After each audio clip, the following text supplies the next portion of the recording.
Does truth exist? Because you have faith, does that make this book true? Does God exist? So when someone says there is no truth, if you apply the claim to itself, what should you say? Is that true? They don't think Christianity's true. They're talked out of it. You know why they're talked out of it? Because they've never been talked into it. Cross-examining skeptical and atheistic views. Welcome to Cross-Examine with Dr. Frank Turek. Is morality more certain than science, or is science more certain than morality? Is philosophy more certain than science, or is science more certain than philosophy? You'd probably say, oh, science is far more certain than those two things. Hold on, we'll get to it. Why would God put Adam and Eve in the garden if he knew they would sin? And are we just here for God's glory? Is God some cosmic ego? Those are some of the questions I hope to get to today. You're listening to I Don't Have Enough Faith to Be an Atheist with Frank Turek on the American Family Radio Network website, crossexamined.org. That's cross-examined with a D on the end of it.org. Question, why is the country locked down? Why are you sitting at home? I submit to you, it's because we know more about the morality of the coronavirus than the science of the coronavirus. Morality is the reason you're sitting home right now. We know it's wrong to allow a virus to indiscriminately kill innocent people when we can prevent it. The problem is that we really don't know how to prevent it, and we don't really know how dangerous it is. We know it's dangerous to a certain extent. Many people have died, but we don't really have the specifics. In fact, our scientific uncertainty made us assume that the worst case models were true.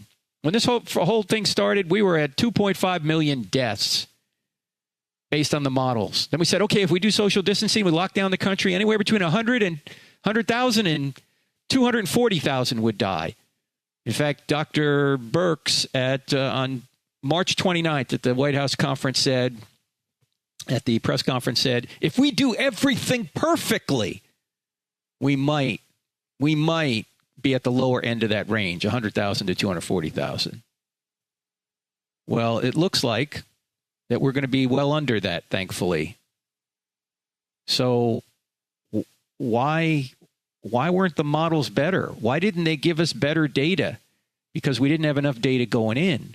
If we knew the science better, the entire nation would probably not be in lockdown. Manhattan might be, but not Montana. See, we know the morality better. We're more certain that it's wrong to allow innocent people to die when you can prevent it than we are about what actually makes innocent people die and how it spreads and how dangerous it is. Because look, all the assumptions that went into these models, the transmission rates, we don't really know what they are. The transmission rate seems to be higher than the flu because we don't have any antibodies for the coronavirus, at least when this whole thing started. We do now. But we don't really know how contagious it is. It's obviously contagious to a relatively high degree. We just don't know how much. And so the models had to guess. We don't know the number who are asymptomatic. Although in recent days, we've discovered, it seems, both from data from California and data from New York, that a lot more people have this than we originally thought. Maybe by an order of magnitude of between 50 and 85. In other words, 50 times to 85 times more people have this than we think. Which means what? Well, it means that most of the people who get this have either no symptoms or mild symptoms. And that means the death rate of the coronavirus is much less than we think. Doesn't mean it's not dangerous, but it's less than we originally thought. Let me put it that way. And so I asked Dr. Dan, who we've had on this program several times, as you know, the medical doctor, about this. I said, as one commentator, after he ran the numbers, said the death rate was about 0.75%. 0.75%. I asked Dr. Dan, so if the death rate is really 0.75% and much less for younger and those without other conditions, we should open everything up and continue to practice social distancing while isolating the vulnerable. He said, exactly. Because The real way to end this, now that we have more data, is to allow healthy people to get it who will turn out to be either asymptomatic or not experience great trouble from this. They'll have mild symptoms, and sequester or protect the vulnerable. What happens when you do that? You get what's called herd immunity. The virus actually doesn't go anywhere after that because there's no place for it to go, or there's fewer people for it to go to.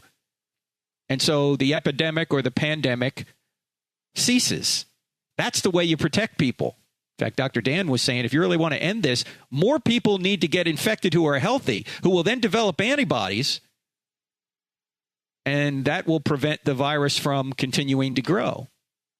And we don't know that number right now. We don't know how many are already immune. We're trying to figure that out. But if this data that has recently come in this week, or has come in this week, is correct, then that's probably what we ought to do. Now, we didn't know this in retrospect. Why? Because we didn't know the science. We didn't have enough data. We knew the morality better than the science.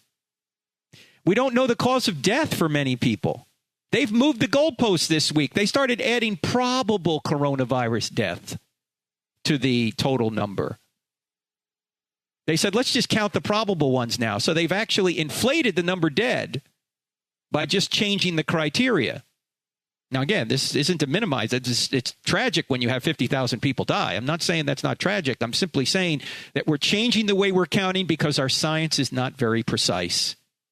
We don't know the number who would have died anyway from other diseases. You see people dying from coronavirus, they're 90-something years old. Well, is it really coronavirus that killed them? Might these people have died anyway? It depends on how it's being reported. Dr. Burke said, we're going to count everybody who has the coronavirus as being the cause of death, despite the fact that somebody who might have had coronavirus also had a heart attack that killed him. We're going to say that's a coronavirus death.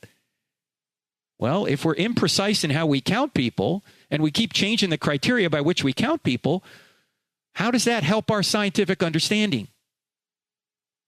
There are many things we don't know. We don't know how easily it transmits via the air. We don't know the impact of warmer weather. We assume if it's like other coronaviruses, the warmer weather is going to make it much less prevalent. We don't know all these things. We're getting better data now, and maybe we can make better assessments now, but without the data, we can't know. And so what the president and others decided to do was, let's go with the worst case scenario and lock everything down. Because we're more sure of the morality than we are of the science. Now, one other observation about this morality issue, ladies and gentlemen. Do you know that there is nobody out there, no atheist out there, thankfully, and certainly no Christian out there, who is saying, you know what? Let's just let this thing go. Let's just use the Darwinian survival of the fittest morality. Why don't we just let people who are vulnerable get it? They'll die, and that'll be better for the remaining people then. It's a survival of the fittest anyway, right? Now, despite the fact that somebody like Richard Dawkins, who on one hand says there is no right and wrong, there is no good, there is no justice, there is no ultimate good or evil, we just dance to our DNA. Despite the fact that he says that as an atheist, he says, to his credit, I don't believe in a Darwinian type morality. I don't believe in the survival of the fittest. So on one hand, he claims to be an atheist in his academic work, but practically he's going to have to say, no, I don't want to buy into that either. I don't want to buy into the implications of a Darwinistic morality. I'm going to say that, no, we ought to protect people. Well, why should we protect people?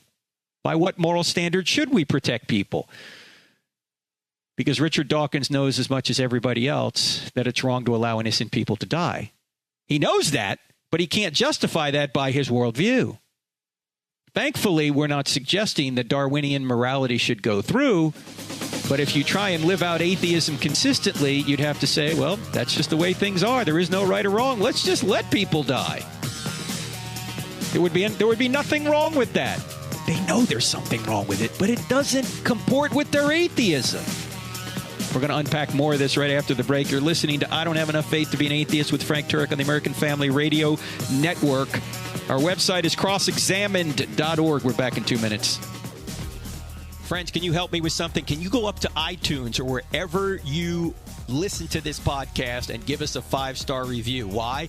It will help more people see this podcast and therefore then hear it. So if you could help us out there, I'd greatly appreciate it. You know, one thing I haven't mentioned lately, and I ought to, is we've got the Cross-Examine Instructor Academy coming up this summer. It's still scheduled. We're not canceling it. It's in Dallas. CIA is in Dallas. I want to say it's August 6 to 8. I have to look at the calendar, but it's around there, early August. And the reason we're doing it in Dallas, because, look, no virus can survive in Dallas in August. In fact, human beings can hardly survive in Dallas in August, okay? So that's where we're holding it. Well, we didn't know about the virus when we scheduled it, but that's where we're holding it. Myself, Greg Kokel, J. Warner Wallace, David Wood, Richard Howe, Bobby Conway, Lisa Childers, others are going to be there. Brett Kunkel are going to be there to help you become a better apologist, to help you better be able to defend your faith in a presentation format, in a Q&A format. And so if you want to be a part of CIA, we take only about 60 people. It's a 3-day intimate group where you get to learn from the people that you see out there doing it, people I just mentioned, personally. You're going to present to us, and we're going to evaluate how you present. We'll, of course, present to you as well. So check out CIA. Go to crossexamine.org, click on events. You'll see CIA there. And sign up. Well, apply. You have to apply soon. It's not inexpensive, but it's well worth it. In fact, we have people who have come to CIA like 8 times. This is, I think, going to be our 13th event, our 13th year of doing it. So if you want to be a part of that, you better sign up or apply quickly, because I say we're going to run out of room. All right. Now, you're probably thinking, Frank, are you really going to suggest that science is less certain than philosophy? That science is less certain than morality? Yes. Why? Why do you say that philosophy is more certain, or at least as certain as science? Because you can't do science without philosophy. Science is built on philosophy. A building is only as strong as its foundation. And if the foundation is weak, then the building is weak. It will tumble. In fact, let's just think about some of the sentences or some of the claims made about science. Science will save us, people will say. Well, that actually is a philosophical statement about science. It's not science itself. You can't prove that in the laboratory. Science will save us. No, that's a philosophical statement about science. You have to use philosophy to come up with that. Whether it's true or not is another question. But it's a philosophical statement. Science is more valuable than religion. Well, that's actually a value statement about science. It's not science itself. Again, you have to use philosophy and value itself, or you have to make some sort of moral judgment in order to come to that conclusion. You're using morality, you're using philosophy in order to make statements like that. All truth comes from science. I'm sure you've heard that as well. Well, all truth comes from science is actually a self-defeating statement about science, because, number one, you can't get that science from the laboratory, or that statement or that conclusion from the laboratory. That's a philosophical statement. And number two, it defeats itself. It's a claim about science. It's not science itself. To say that all truth comes from science is not a scientific claim. And if for it to be true, if it has to be a scientific claim, that statement isn't true then. I know it can give you intellectual constipation if you think about it. Let me say it another way. All truth comes from science is not a truth claim from science. It's a truth claim about science that comes from philosophy. So science is built on philosophy. And again, any building can only be as sure as its foundation. What is the foundation of science? I'm going to list 9 philosophical assumptions that scientists make in order to do science. Without them, you can't do science, or you can't get accurate results. Number 1, truth exists and it can be known. That's a philosophical claim. It's not a claim by science. It's a claim you need to believe in order to do science. Because if truth doesn't exist or you can't know truth, why are you trying to do a scientific experiment or scientific investigation to discover the truth? It would make no sense. That's the first philosophical assumption you're making. Number two, the laws of nature are orderly and consistent. That's a philosophical assumption. It's built on observation, which assumes a certain amount of philosophy in order to do. And it presupposes that there should be somebody out there who created these laws of nature and keeps them so orderly and consistent. I mean, that's where order comes from. It comes from an orderer. Where do the laws of nature come from?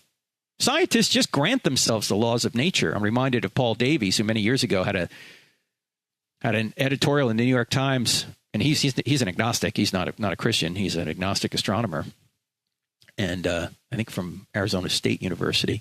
The title of the op-ed, if I remember correctly, was "Taking Science on Faith," and his point is that scientists are just saying the laws of nature just exist, and they had no origin. They're just there. There's no cause for these laws. We're just starting with these laws. Where do those laws come from? And why are they so orderly and consistent?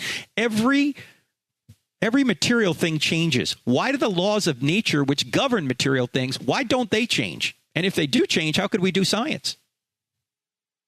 I mean, if a certain cause causes a particular effect today, what happens if the laws of nature change? Are we going to be able to get that same cause and effect relationship or recognize that same cause and effect relationship tomorrow? Well, no, I guess if the laws of nature change.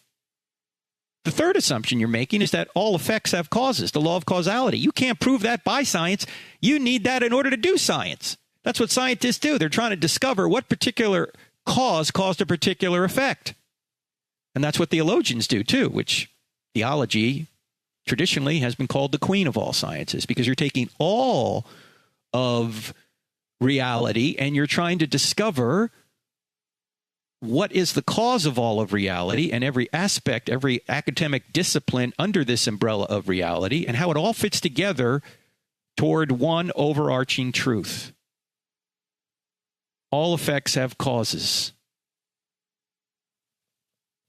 And as a theologian sees an effect like the universe, and they reason back to a cause. If there's a creation, they reason back, that's the effect, they reason back to a cause, a creator. They see design in the universe, that's the effect, they reason back to a cause, a designer. They see a moral law or a sense of moral law written on our hearts, they reason back to a moral lawgiver. They're reasoning from effect to cause. That's what scientists do. Whether they're natural scientists or whether they're scientists, which means knowledge. That's what you're trying to do when you're doing science. You're trying to discover knowledge. Whether they're theologians, whether they're archaeologists, whether they're anthropologists or sociologists or psychologists or whoever no matter what kind, or even historians are considered scientists. They're trying to discover truth. They're trying to discover knowledge. Causes have effects. And effects have causes, the law of causality. You can't assume that or you can't discover that by science. You have to assume that in order to do science. Number four, the fourth philosophical presupposition or assumption you're making when you're doing science is that causes in the past were like those in the present. This is called the principle of uniformity. And this says that if you find an effect today that had a particular cause, that the same kind of cause must be responsible for that same effect, say, 1,000 years ago. So if you come across the Rosetta Stone in Egypt and you see there's 3 kinds of languages engraved into this rock, and you say, well, what could have caused that? Well, today you know that to put languages into rock, you got to have an intelligent being to do so. You got to have, a mind to actually create, a human being to create those etchings in the rock. So we're going to say that because today it requires an intelligent being to create inscriptions in a rock, the Rosetta Stone must have been created the same way, because causes in the past were like those in the present. If we can't assume the principle of uniformity, we can't get at the past, because we can't go back in and witness the past directly. All we can do is look at the clues left over and assume that the same kind of effect had the same type of cause back then like it does now. Principle of uniformity. Can't prove it by science. It's a philosophical presupposition. Fifth assumption you're making when you're doing science. Our senses are giving us accurate information about the real world. That's called realism. Now, this should not happen on atheism. Why? Because if your mind doesn't really exist, you just have a brain, and your brain is controlled completely by the laws of physics, you shouldn't believe anything you think. You're just a moist robot, as I've said a million times on this show. Yet our senses can give us accurate information about the real world, and our mind can know these things. That's an assumption that scientists make. They have to make, otherwise they can't do science. They can't get any data for their experiments or their historical investigation without their senses. So you have to assume your senses are reliable. Number 6, you have to assume that the immaterial laws of logic and mathematics apply to the material world. Why should they? Where do these immaterial laws come from? Years ago, Eugene Wigner had an article called The Unreasonable Effectiveness of Mathematics. Say, why? Why can we describe external reality by mathematics? He didn't have any answer. He wasn't a theist. Well, the answer, I think, is because God set up this orderly world based on his orderly nature, and so mathematics does apply to the world, just like the laws of logic apply. That's better explained by theism than atheism. And you need those laws in order to do science. You can't prove them by science. You can't prove the laws of logic by putting them in a test tube or the laws of mathematics. You need those laws in order to do science. This is why philosophy is at least as certain, quite often more certain than science itself. Because in order to do science, you need to use these assumptions in order to actually come out with some sort of scientific result. The 7th assumption, we have free will to make choices and to follow the evidence where it leads. Again, that shouldn't happen if we're molecular machines, if we're moist robots. But you have to have the free will to follow the evidence where it leads. If you're just a moist robot, if you're a molecular machine, a wet computer, so to speak, how can you follow the evidence where it leads? You're just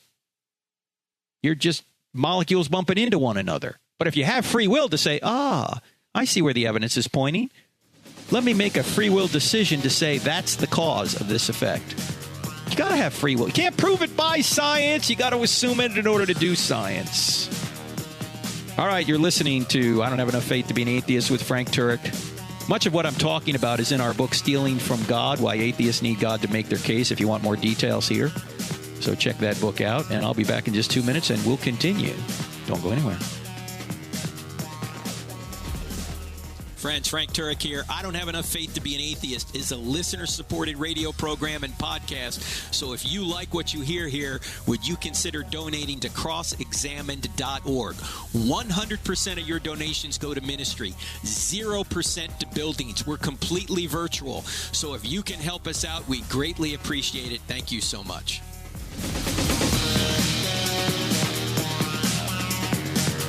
Today, we're talking about why science depends on philosophy, and for that reason, philosophy is at least as certain, if not more certain, than science itself. And we've talked about a number of reasons why science is built on philosophy. We've given 7 so far. Here's number 8. The number 8, or the 8th assumption we make when we're doing science, is that we can make rational inferences from the scientific data to establish true premises and then draw valid conclusions. When we're doing a scientific investigation or an experiment, we're assuming that we can get good data from that and then apply that data to the real world, in other words, and make these true or valid conclusions. Why can we do that again? That's better explained by theism, an ultimate mind, than nothingness or just molecules bumping into one another.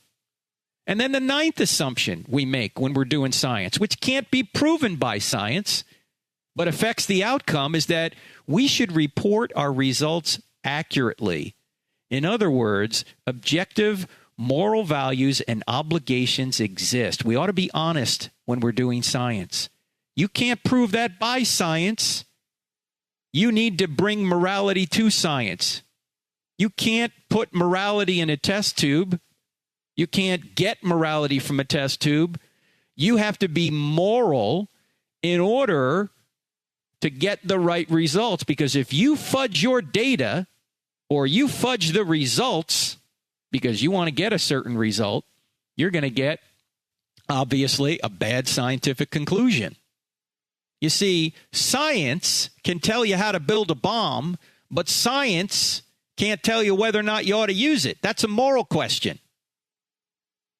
Morality is more certain than the scientific result you're getting, because you have to use morality in order to get the scientific result you're trying to get. It's at least as certain, if not more. In fact, you know with more certainty that torturing babies for fun is wrong than you do than your assessment of how electrons work. You're more certain about that. In fact, J.P. Moreland made that case on our show here last year when he talked about his book on scientism. He says there have been 4 different views of electrons in the past 100 years. You know, how they actually work, theories of electrons. He said, I can see us coming up with maybe a more precise theory of electrons 50 years from now. I can't see us changing our view, however, on the question, is it right to torture babies for fun? We're all going to still know 50 years from now that torturing babies for fun is wrong. And even if we're brainwashed to believe otherwise, it would still be wrong to torture babies for fun. But, you know, we might change our scientific assessment of electrons because science is tentative. Morality on the big issues isn't. It's not tentative to say you ought not murder people. It's not tentative to say you ought not torture babies for fun. These are not tentative. It's not tentative that you ought not rape people. We know that. And any argument for atheism will be built on weaker premises than the moral intuitions that those things are wrong. That's what Louise Anthony admitted, an atheist. She admitted in her debate with William Lane Craig. And oh, by the way, did you see the show with William Lane Craig on Friday? The Hope One show? Dr. Craig came on and I asked him a bunch of questions. He answered a bunch of questions, and the audience asked him a bunch of questions as well. It's an hour-long show. It's on our YouTube channel, crossexamine.org, also our Facebook page. Share that with others. The Hope One show, we try and bring you every day at 11:30 a.m. to bring you hope during this lockdown period.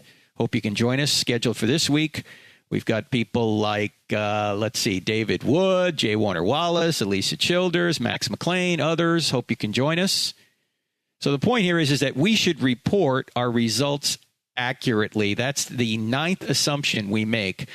In order to do science, you can't prove this by science. You need those things in order to do science. So scientists rely on all these truths at all stages of the scientific process, before, during, and after gathering data or doing an experiment. All of these philosophical assumptions are taking place. And in order to interpret the data, that takes a mind, a free will mind that can rationally follow the evidence where it leads. An honest mind that's not going to fudge the data. One study showed that at least 1/3 of scientists had fudged data to get the results they want. 1/3! Now, those are just the people that admitted it. Maybe that's higher. Now, I'm not trying to impugn all scientists. Don't get me wrong. I'm simply saying that scientists are just like everybody else. We're fallen creatures. And we might be tempted to fudge data to get the result we want, to get the grant money we want, or to get the result we want for our particular client, or because we have an ideological bias. So philosophy is more certain than science. If it wasn't, you wouldn't be sitting home right now. Because as we learn more and more about the coronavirus, as deadly as it is, it's not deadly to everyone. A more reasonable approach, if we had the data, would probably be the one that I mentioned earlier, that we would protect the vulnerable people, sequester them, and the people that were healthy and didn't have other pre-existing conditions could, with social distancing, go out there and resume their normal duties and not shut down the entire economy, which, by the way, will kill a lot of people now that we've done that. We've been through that on this program before, but you're killing people no matter what you do. If you open up the society, you're probably going to kill people from coronavirus. If you don't open the society, you're going to kill people because you haven't opened up society. The question is, how do you minimize the death? And that's a political question. Maybe we'll talk about it again at another time. But the point here is that you're more certain about philosophical issues and moral issues, which is a philosophical issue, than you are scientific issues in many cases. And science can never be more certain than philosophy because it's built on philosophy. If your philosophical presuppositions or your philosophical assumptions or your philosophical conclusions are weak and they go into your scientific experiment, well, then you're not going to get the right result. So I just thought I'd point that out because we're so often told that science is the savior to everything, when in fact science couldn't even get off the ground without philosophy, without morality. These are things you have to bring to science without logic, without math, in order to do science. Now, let's deal with some other questions. You guys have sent questions in, and we've kind of been talking about other issues, so I apologize I haven't gotten to some of your questions. If you have a question, you can email it to hello@crossexamine.org, hello@crossexamine.org. Pam writes in and says, my question is, if God knew that Adam and Eve were going to sin, and he was going to send Jesus to die for us and save us, or the question is, if he knew, and he was going to say, it's not worded right, sorry. Anyway, I'm sure he did know Adam and Eve were going to eat of that tree. Why did he put us here as sinners, even as believers in him, when he knew we were going to hurt each other? Why did he do that? Why did he allow? If he knew they were going to sin, why did he even put them in the garden? Why did he even give them the opportunity? Because if he didn't give us the opportunity to make a free will choice, we couldn't love. If we never have an opportunity to make a free will choice, then we can't love people either. Love requires free will. The problem is free will opens up the possibility for evil. And that's why God had to come into the universe. That's why Jesus had to come in to save us from the evil that we did. Because he's an infinitely just being. He can't allow sin to go unpunished. He's got to punish it. So who does he punish? He doesn't punish us. In eternity, if we're covered with Christ's sacrifice, he punishes Christ in our place. That way he remains just, and he also justifies the ungodly, that's me and you. We're ungodly. So you could ask that same question.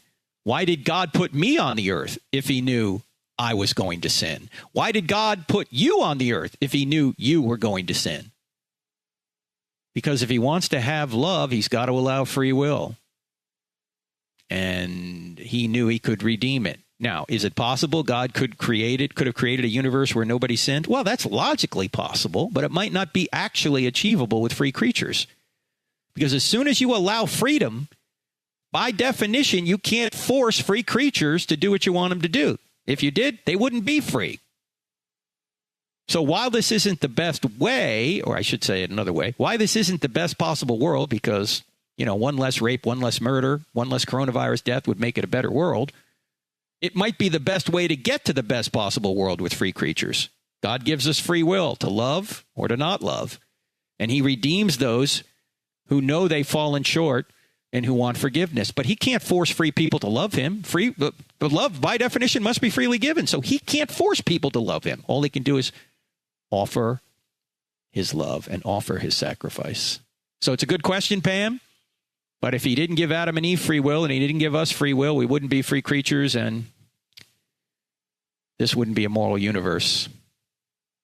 Another question comes from David Kushner. David says, I grew up Christian, but I never knew who Jesus was until the last few months. The reason I began to know Jesus is because I started doubting by thinking, is God actually real? I did a lot of research, and I got some pretty good answers now, but I still tend to doubt God at moments, and this puts me in fear. I wish I could just know that he's there. In my heart, I always say that I know God exists, but I still have doubts. Any advice would mean everything to me. Well, first of all, one of the problems here, David, and everyone struggles on occasion with this, is the fact that your psychology will not tell you whether or not something is true, whether or not God exists or anything else is true. The evidence will. Your psychology can change. You know, you could wake up one day feeling great. Everything's fine. The next day you wake up and you go, oh, gee, I doubt all this. Well, what changed? Did the evidence change? No, the evidence didn't change. You changed. You're going up, you're going down. If you saw Greg Kokel on our Thursday Hope One, he always says this: before I have my first cup of coffee in the morning, I'm an atheist. After I have my first cup, I'm a Jehovah's Witness. By the time I have my second cup, I'm back to being a Christian. Well, notice, what's changing? Him or the evidence? He's changing. He's going up and down based on whether or not he's got caffeine, right? Okay, and it's a joke, but you get the idea, right? Your psychology will not tell you whether or not Christianity is true or anything's true. The evidence will. You know, a lot of people are deathly afraid of flying, but I submit to you, evidence from the evidence, it's the safest way to go anywhere. Thousands of flights every day. Very, very rarely do you have an accident. Very rarely. You're more at risk getting into a car. Yet the same people who fear flying are the same people who drive all over the place. It's not rational. It's emotional. And airline travel is still the safest way to go, despite the fact you might not actually feel it. Same thing is true with God. God actually exists, even if psychologically you doubt he exists. And how do you know he exists? We'll get into some of that right after the break. You're listening to I Don't Have Enough Faith to Be an Atheist with Frank Turek on the American Family Radio Network. Website again is crossexamine.org. Don't forget about CIA, Cross-Examine Instructor Academy, and the new Stealing from God course we're going to teach next month. I'll tell you more about that in a minute. Hi, friends. Frank Turek. You can only have two things. Either you can have hope or you can have despair. Every day during this coronavirus season at 11:30 a.m. Eastern Time, 10:30 Central, we will be live online with a new live stream called Hope One. It's at crossexamined.org. Go to crossexamined.org, and we're going to give you hope every weekday, Monday through Friday, 11:30 Eastern, 10:30 Central. I hope you can join us.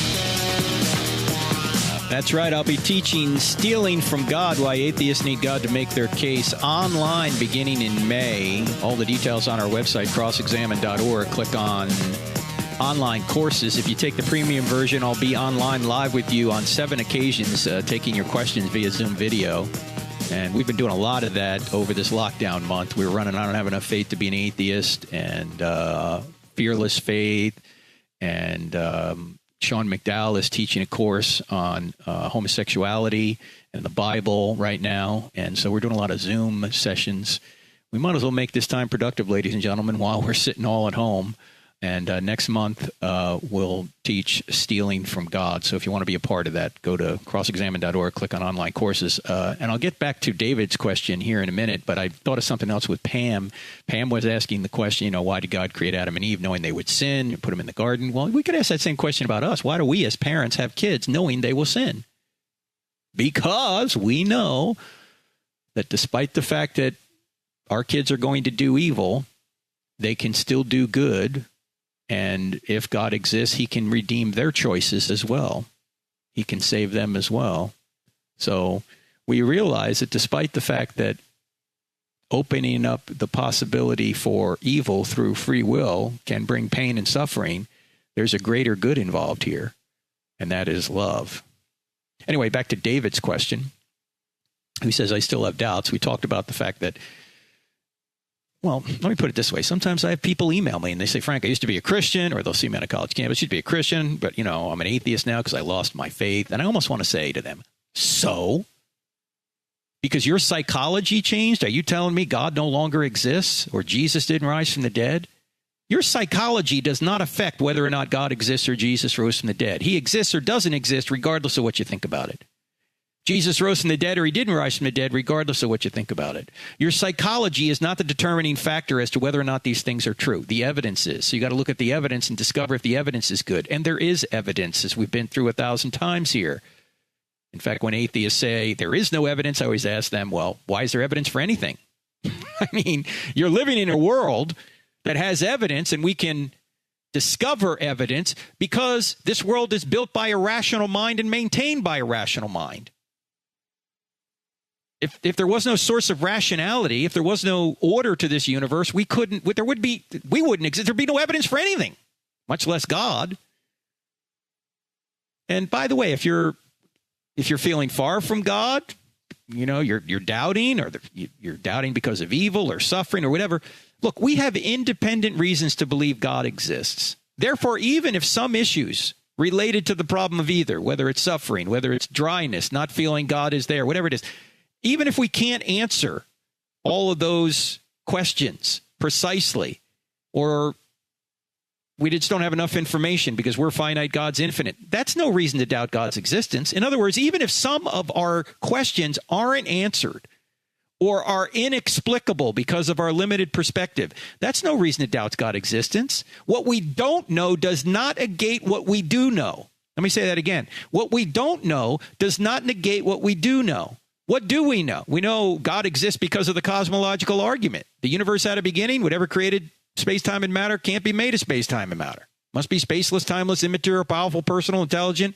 We talked about that. Dr. Craig talked about it on the Hope One broadcast Friday. You can go there for more. We know there's got to be an incredible mind out there because of the teleological argument, from the fine-tuning of the universe, including the initial conditions of the universe, the laws of nature, the constants and quantities in those laws of nature, the fact that the universe is goal-directed, that things happen in a orderly way, that an acorn always becomes an oak tree. It doesn't become an elm tree, a birch tree, or a seahorse. Why? Because it's programmed to become an oak tree.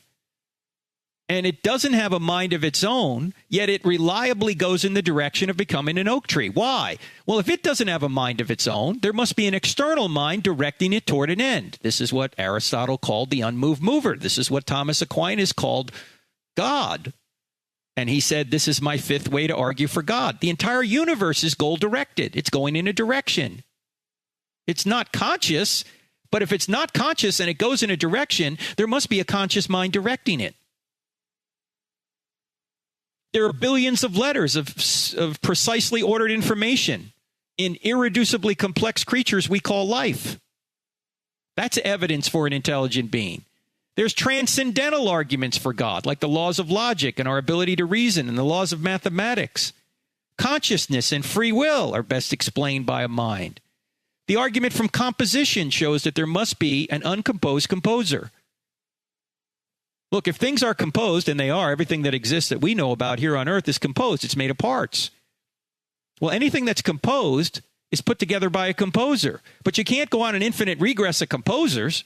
You got to get back to an uncomposed composer, an uncreated being, a being that we would call the great I am, the being that just bees, the being whose essence equals his existence. He's not composed. He's simple. He has no parts. He's uncomposed. And he's put everything that is composed together. The argument from Old Testament prophecy, and of course, the New Testament and the resurrection. These are independent arguments that point to one ultimate cause: God, a spaceless, timeless, immaterial, powerful, personal, moral, intelligent creator who created and sustains all things. That being actually exists based on the evidence. Again, we're reasoning from effect back to cause. And because you feel dry about it, or because your psychology changed, that doesn't change any of these arguments. In fact, for atheism to be true, for materialism to be true, every single spiritual experience in the history of the world has to be false. Is that possible? Well, I suppose it's possible. Is it reasonable? No. Of course not. Every single spiritual experience in the history of the world, every single miracle claim in the history of the world has to be mistaken, has to be false. That takes a lot of faith to believe that. So, not knowing why God does certain things does nothing to defeat the solid arguments we already have for God's existence. And in fact, one of the arguments we have for God's existence is evil itself. Not because God is doing evil, but because he's the standard of good by which we'd even know what evil was, as we've talked about before. So if you think it's evil that God doesn't reveal himself to you more directly or more persuasively or in more ways, you're actually presupposing a standard that this God ought to do this. Well, where are you getting this ought from? Look, as I mentioned before, we know this is not the best of all possible worlds. One less rape, one less murder, one less death. But it is the best way to get to the best possible world.